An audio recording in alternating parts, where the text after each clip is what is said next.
It started with a knock at the door, 3 firm thuds that sent ripples through the quiet stillness of my house. I wasn't expecting anyone, let alone the 3 men who now stood on my porch, their silhouettes sharp against the fading light. As I opened the door, I was struck by their presence. Each of them carried a different kind of intensity. One with piercing eyes that seemed to see through me, another with a quiet strength that made the air around him feel heavier, and the third with a smirk that hinted at secrets I wasn't sure I wanted to know. They weren't strangers, not entirely. Each of them had a thread tied to my life, weaving into a web I had tried to keep hidden. "We need to talk," said the one with the piercing eyes. His voice was steady, but there was something beneath it, a tension, a challenge. I should have turned them away. I should have closed the door and locked it, pretending I wasn't home. But I didn't. I stepped aside and let them in, the weight of their presence pulling me into a story I wasn't sure I was ready to tell. They didn't wait for me to offer seats or drinks. Each of them moved into the living room as if they belonged there, as if they'd been there before. And in a way, they had, just not all at once. The air crackled with unspoken words, their energy filling every corner of the room. I could feel my pulse quicken, the room suddenly too small for the 4 of us. "This can't go on," said the one with the quiet strength. His voice was low, steady, but the weight of his words hit me like a storm. "I don't know what you're talking about," I replied, even though I knew exactly what he meant. My voice betrayed me, trembling slightly. I was cornered, and they all knew it. "Oh, don't play innocent," said the one with the smirk, his tone dripping with sarcasm. "We've all compared notes, sweetheart." My breath hitched. Compared notes? The walls I'd built, the lies I'd told to keep these worlds separate, were crumbling faster than I could think. The truth was out, and there was no escape. "So, what now?"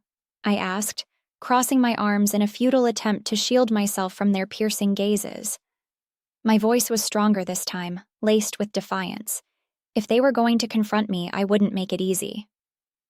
"Now," said the one with piercing eyes, "you tell us the truth. All of it."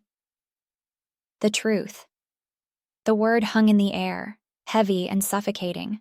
I thought about denying it, about spinning another lie to untangle myself from this web. But their eyes were on me, waiting, demanding. There was no way out. Not this time. I took a deep breath, feeling the weight of their stares.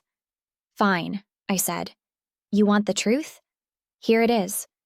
And then I began to speak, unraveling the tangled mess of secrets and desires that had led us to this moment. Each word felt like a confession, peeling back layers I'd kept hidden even from myself. "You," I said, turning to the one with piercing eyes, "were my escape. My way of feeling alive when everything else felt like it was suffocating me." His jaw tightened, but he didn't interrupt. I could see the hurt in his eyes, mingling with something darker, something I couldn't quite name. I turned to the one with the quiet strength. "And you. You were my safe place, the one who made me feel like I could breathe again." His expression didn't change, but I could feel the weight of his silence.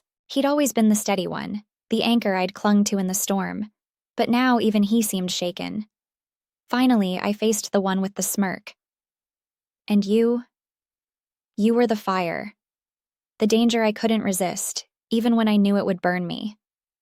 His smirk faltered for a moment, replaced by something raw and unguarded. But it was gone as quickly as it came, his mask slipping back into place.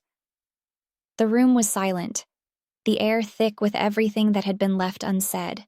My chest heaved as I tried to catch my breath, the weight of my confession pressing down on me. "So that's it?" said the one with the smirk. "You're just going to admit it and hope we'll what? Forgive you? Walk away?" "I don't expect anything from you," I said. I couldn't keep lying. Not anymore." "You've made a mess of all of us," said the one with quiet strength. His voice was calm, but his words cut deeper than any shout could. "What did you think was going to happen? That you could keep this up forever? No, I admitted. I knew it would all come crashing down eventually. I didn't think it would be like this. And now what? Asked the one with piercing eyes. His voice was cold, his gaze unwavering. What happens now? I didn't have an answer. I'd spent so long juggling these lives, these men, that I hadn't thought about what would happen when it all fell apart. All I knew was that I couldn't go back. Not now. Not ever. The silence stretched on, the tension in the room so thick it was almost suffocating. Each of them was waiting for something. A resolution, a reason, a way to make sense of the chaos I'd created. But there were no easy answers, no tidy conclusions. Just the raw, unfiltered truth of what I'd done and the pain it had caused. And as I stood there, facing the wreckage of my choices, I realized that this was just the beginning. The real storm was yet to come.